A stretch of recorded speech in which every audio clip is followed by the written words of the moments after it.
Yeah. Assalamualaikum warahmatullahi wabarakatuh. Ustad, may katanungan po ako. Ano po yun? Regarding po sa obligadong... Tumato ka muna.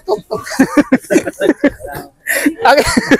Sige. Regarding po sa obligadong sala. Okay. For example, ang sala ng Fajr.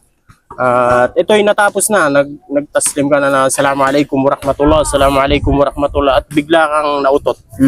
Ano po ang Okay, ganito ang mga maraming iba't ibang senaryo para ma-valid or invalidate, ma-invalid yung tinatawag na sala. Kung ikaw ay hindi mo pa naisagawa ang taslim, kahit isa doon sa tinatawag na taslim, nautot ka, sira ang sala mo. Kailangan mong mag-wudu ulit, tapos ulitin mo yung sa umpisa. Pero kung nautot ka, natapos mo na yung isang taslim, acceptable yung sala mo.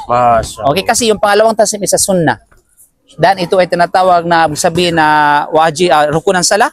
Okay, na kinakailangan sa katuparan ng sa ayon taslim at kinakailangan isa doon. O ibig sabihin isa katuparan mo yon, tatapos mo yung sala.